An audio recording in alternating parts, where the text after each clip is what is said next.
Tanse, I'm Chris Nachkate. Welcome to APTN National News. Thank you for joining us. Saskatchewan's Serious Incident Response Team is investigating this week following an RCMP-involved shooting on the Flying Dust First Nation over the weekend. Last Sunday, Meadow Lake RCMP were called to a home in Flying Dust regarding a man who was allegedly acting aggressively. When two officers arrived, they found a man with a weapon and one officer shot the man. He was taken to hospital with serious injuries and his family has been notified. CERT will now investigate the incident to determine if the shooting of the man was a reasonable use of force. Flying Dust is located about 255 kilometers northwest of Prince Albert. Indigenous country is celebrating this week after 3 up-and-coming junior hockey players were drafted by NHL teams this past weekend. They include 18-year-old Jack Nesbitt from Wickwanaquong First Nation and Sarnia, Ontario, who was a first-round 12th pick and will now play for the Philadelphia Flyers. 18-year-old Carter Bear from Peguis First Nation in Manitoba was a first-round 13th pick and will now play for the Detroit Red Wings. And 18-year-old Hayden Papanakis from Norway House Cree Nation was a third-round 69th pick and will play for the Montreal Canadiens. From all of us at APTN National News, a big congratulations to the Nesbitt, Bear and Papanakis family. Late last week, Amazing Race Canada unveiled the teams for their upcoming 11th season, and 3 of the teams are made up of Indigenous contestants, the most ever Amazing Race Canada has seen. The contestants include Indigenous actor Grace Dove and her brother Joe from Canham Lake Band in BC. Grace Dove has previously acted in The Revenant with Leonardo DiCaprio and also starred in Bones of Crows, Alaska Daily, Monkey Beach, and How It Ends on Netflix. Edmonton Oilers superfan Magoo, aka Blair Gladue, and his wife Skyleen will also compete. Gladue has a huge following on social media and is a common fixture at every Edmonton Oilers game, cheering on his favorite team. Gladue and his wife hope to bring that same big energy to each race across Canada. And dubbed the Rebeccas, Rebecca Watt from Wrigley Northwest Territories and Rebecca Morasti from Meadow Lake, Saskatchewan. Watt says she hopes their unwavering friendship will make them an unbeatable team. The new Amazing Race Canada starts on July 8th. The aspiring director and Indigenous music and film mogul Mato Wayukhi has hinted at a new era of music and collaborations. He caught up with us to share more about his new music video and how he's using media to empower Black and Indigenous youth in Pine Ridge, South Dakota. Veronica Blackhawk leaves us with one final story with this summer with APTN News.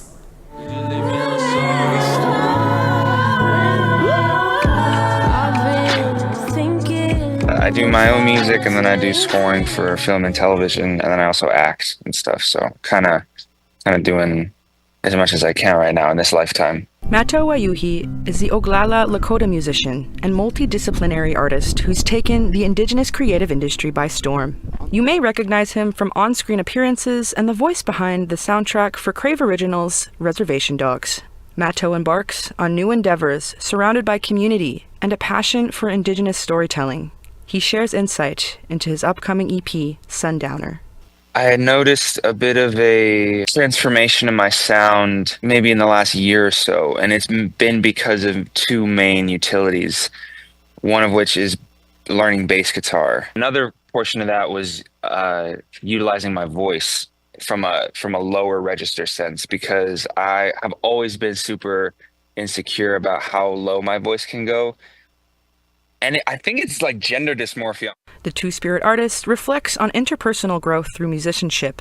Mato started out making hip-hop and R&B music, but after cross-collaborating into other genres, he's expanded horizons. KP, from the Swinomish, Washington-based indie rock group Black Belt Eagle Scout, is one of those co-creators. The world is always in a weird place, and particularly right now. And I think the best thing that I can do as an artist is just bring these types of folks together, and all of us can just kind of hear each other and make things with each other. As part of the release, the Sunroof song comes with a video shot with a team of Indigenous creatives. That was a great experience too, the video. I've directed all my own stuff, That one though has it's the first time that the emotional resonance of the song has been so concurrent with the visuals. So it's so matched. He shares his passion through an initiative called Outlast Arts Education, providing media literacy to underserved youth in Pine Ridge, South Dakota.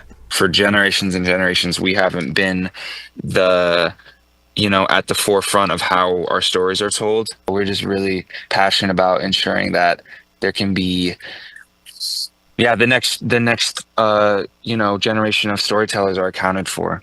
You can hear Mato's new music on all major streaming platforms. Veronica Blackhawk, APTN National News. An award-winning filmmaker out of British Columbia is showcasing her work this month on silver screens across the country. APTN's Tina House has that story.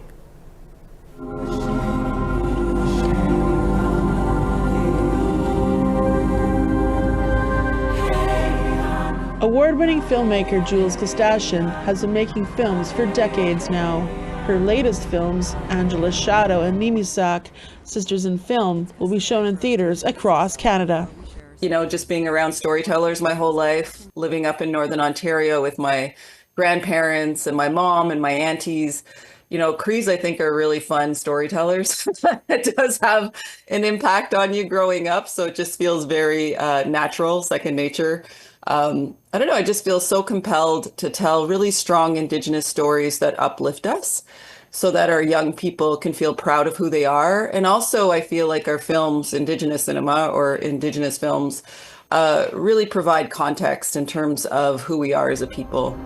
In Angela's Shadow, starring Renai Morisseau, Sarah Lise MacArthur, and Asavat Kostashian, who is the son of Jules, a young couple embark on a trip to the childhood home of the wife, played by Sarah Lise MacArthur, to visit her childhood nanny, unlocking a past that she didn't remember. Angela. It's a film of resistance, paying homage to our matriarchs back in the day, our ancestors who fought to sustain language and culture, who had to go underground. And I always say we are who we are today because of them. So, it's part of a trilogy as well. Broken Angel was the first film. Angela's Shadow is the second. Katawassassin is the third, which we're still in development with. And it follows the strong matriarchs in our lineage. And in Nimisak, Sisters in Film documentary, filmmaker Jules Kostashian travels to Montreal to interview legendary filmmaker Alanis Obomsawin as they delve into the lives of Indigenous women storytellers. Kostashian has some advice for future filmmakers. I always say, if you have a cell phone, an iPad, put it in 4K and just start shooting, just make your own films. I know big feature films have used iPhones, so whatever device that you have, just think through a story and then start filming, create a portfolio. Tina House, APTN National News, Vancouver. We're always looking for your feedback or story ideas. Here's how you can continue the conversation with us. If you have a story you want to share, send us an email to news@aptn.ca. And to read and watch our stories, go to aptnnews.ca. And you can find us online on your favorite social media sites, including TikTok, YouTube, LinkedIn, and X.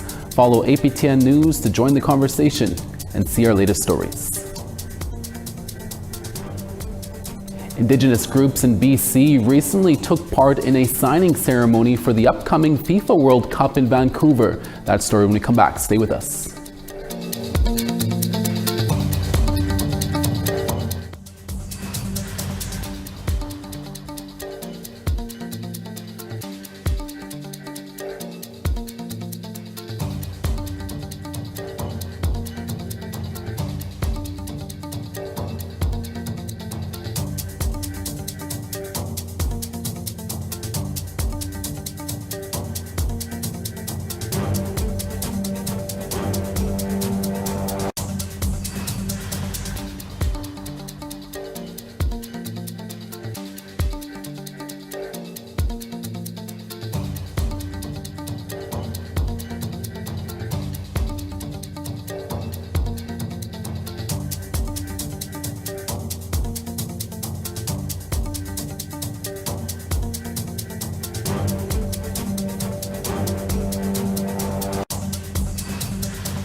Welcome back. British Columbia's government, the City of Vancouver, and 3 First Nations have signed an agreement to cooperate on hosting the 7 World Cup games being played in the city next year. CTV's Ben Milger has the details. With several pen strokes from elected leaders of the Squamish, Musqueam, and Tsleil-Waututh nations, the Premier and Mayor of Vancouver, the parties have promised to work together to ensure the next generation of First Nations people reap the benefits of next summer's World Cup. We're a soccer community here and we had nowhere to play. Chief Wayne Sparrow hosted the signing ceremony on the soccer field at Musqueam, a legacy benefit of the 2010 Winter Olympics. So now that we have a place for our kids to play, and that shows how when we come together, how sport brings us together, that we have the opportunity now for our kids to have a place. Hundreds of thousands of tourists are expected to descend on the city for the 7 matches scheduled at BC Place. The province, the city, and the host nations are committed to making sure those visitors understand First Nations have lived here for thousands of years. Work together to make sure this tournament reflects not only our best athletes, but the variety of cultures, histories, and people who call British Columbia home. The Vancouver Whitecaps also took part in the ceremony and hosted a youth soccer camp. The agreement aspires to create many more such opportunities as the province prepares to welcome the world. There's no doubt, even though how biased I am growing up here, we're going to host the best games the World Cup has ever seen. The Premier says the province has approached FIFA about hosting more than 7 matches if any of the other 15 cities are unable to fulfill their obligations. Ben Milger, CTV News, Vancouver. An Attawapiskat family is paddling with purpose, led by their 20-year-old son, Geronimo Cataquapit, who is documenting their journey as they plant flags. As CTV's Lydia Chubak explains, this canoe trip is about protesting the government and protecting their land. But we have to do it together. Mamo. Geronimo Cataquapit of Attawapiskat First Nation is using his skills as a filmmaker to protect his ancestral land. This is a national call to action. Cataquapit is taking a stand against the federal and provincial governments and their newly passed laws to fast-track economic projects. I didn't believe something like this could be happening this year, especially this fast, just out of the blue, almost essentially out of the blue.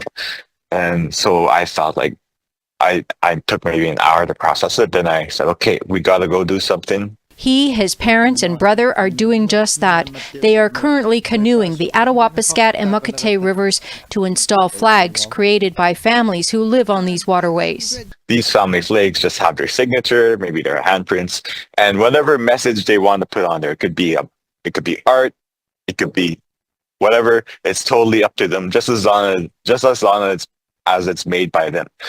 And instead of hanging up Attawapiskat flags, all here where these 2 rivers meet, we hang up their flags to show that the families use this territory. And Cataquapit says more support is needed. Through his social media platforms, he invites others to join him for live updates, and he urges followers to take a stand against the government legislation. If we do not make our stand here, then no Indigenous nation on Turtle Island will be safe from their destructive greed.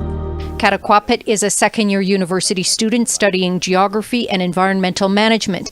He says this situation is serious enough for him to put his education on hold. If they do not respond to our demands to withdraw Bill 5 and scrap the national interest legislation, we will be prepared to further escalate our actions taken. Cataquapit's father is proud of his son's efforts. We were supporting each other, all 4 of us. And especially I was supporting our son Geronimo. He's leading this what he believes. The Mushkegowuk Council agrees. It wants to make it clear to government that resource development projects in Mushkegowuk territory can only move forward with the full participation and consent of affected Mushkegowuk First Nations. Lydia Chubak, CTV News, Timmins. We now want to tell you about the results for last week's web poll questions. Last week we asked, are you planning on celebrating Canada Day? 64% voted no, while 36% said yes. Our second question was, how concerned are you about microplastics in the environment? 60% said a lot, 26% voted somewhat, and 14% of you said not at all. Our last question was, what are your thoughts on Bill C-5? 52% said I don't support it, 23% voted I support it but could use some changes, 13% said I don't know, and 12% voted I fully support it. Thanks to everyone who took the time to vote. Our next set of questions for this week will be on our website at aptnnews.ca later this week. A fashion designer who began during the pandemic has since made beautiful designs for actors on the red carpet. That interview when we come back. Stay with us.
Thank you for staying with us. St. John's 22, Charlottetown 23.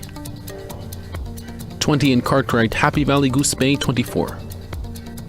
Quebec City 24, St. Jovite 24. 27 in Ottawa and Sun, Sault Ste. Marie 17. Big Trout Lake 13, Wawa 14. Norway House 19, God's Lake 18 in Sun. Sunny and Gimli at 23, Winnipeg 19. 24 in Saskatoon, Yorkton 22. 18 in La Ronge, Buffalo Narrows 24. 25 in Grand Prairie, Fort McMurray 24. Partly cloudy in Calgary at 26, Medicine Hat 31 in Sun. 33 in Penticton, sunny there, Vancouver 25. Deeds Lake 19, Smithers 24. 21 in Watson Lake, Beaver Creek, rain and 18. 24 in Fort Simpson, Yellowknife 22 and partly cloudy. Sax Harbor 9, Polituck 14. 18 in Baker Lake, Chesterfield 16. And Arctic Bay 6, Aglulik, rain and 7. Our next guest is from the Diné and Navajo Nation, and she joins us from the Diné Nation in Arizona. Michelle Luna says she began learning and creating during the COVID-19 pandemic, And during that time, she found her safe place in her sewing room by teaching herself how to make her daughter a ribbon skirt by trial and error and learning from others online. Fast forward to today, and she has since designed outfits for Miss Indigenous Canada Jessica McKenzie, Reservation Dogs actor Paulina Alexis, and numerous of other Indigenous models and actors. She also says about 80% of her designs is shipped to Canada and is thankful to her Canadian brothers and sisters for supporting her. We recently spoke to Michelle Luna. Here's that interview. Michelle Luna, thank you so much for speaking with us. I read that you started creating ribbon skirts and making designs during the COVID-19 pandemic. Can you explain how that journey for you was and why do you create these designs? Yes, thank you so much for having me on. But I started at the tail end of the COVID pandemic. My daughter really wanted ribbon skirts. She's very colorful. She loves to dress up. And so she asked me to make her a ribbon skirt. I had never sewn before in my life. And so I started looking on TikTok. It was pretty big back then, and also on YouTube, and found some tutorials and decided to buy a sewing machine and figure it out. So that's how I initially started, and I still do that to today. My daughter is typically the first one who gets a really pretty dress before I start making them for everyone else.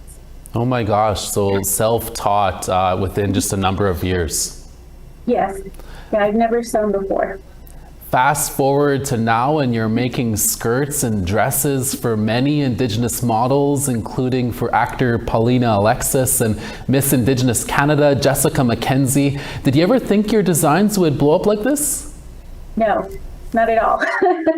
Like, to be honest, it's still one of those things that I can't believe have happened. And, you know, when people come into my inbox and they're like, hey, we want you to make something for us, it's every single time, it's literally an honor to see that happen. And I'm always so appreciative of everybody who, you know, puts their trust in me to create something for them.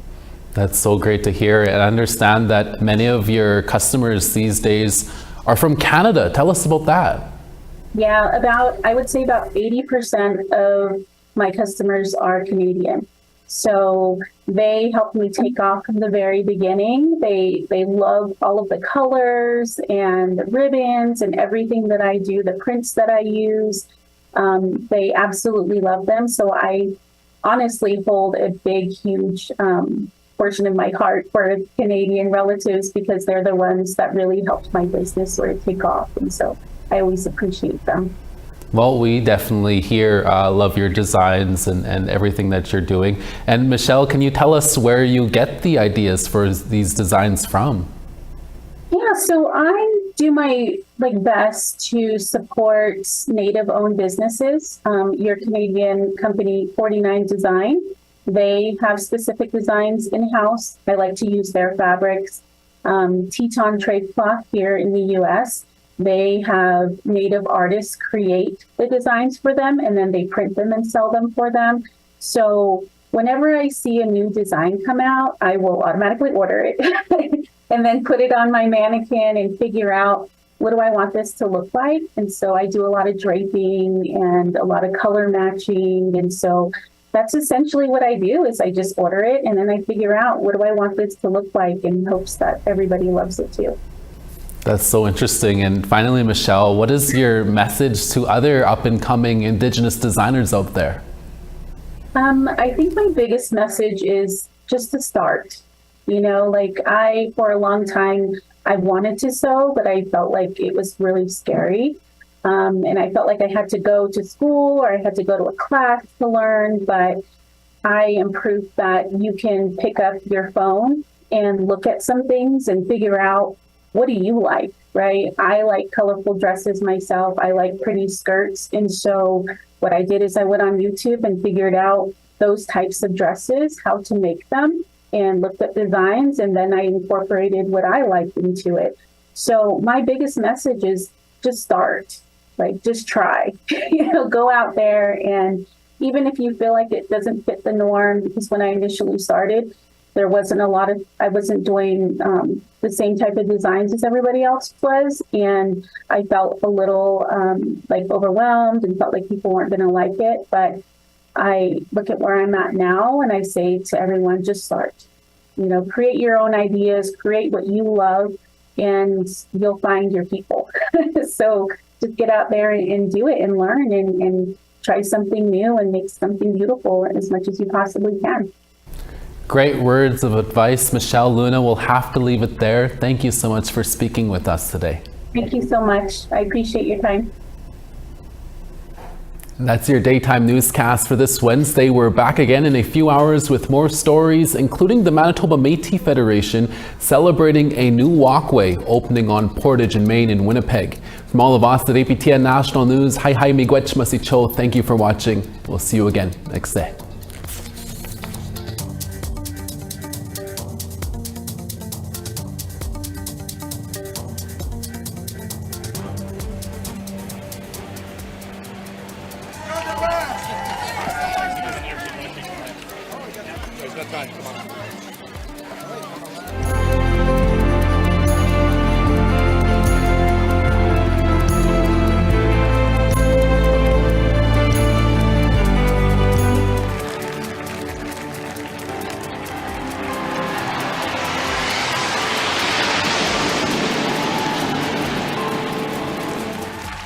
Notre drapeau est un symbole iconique.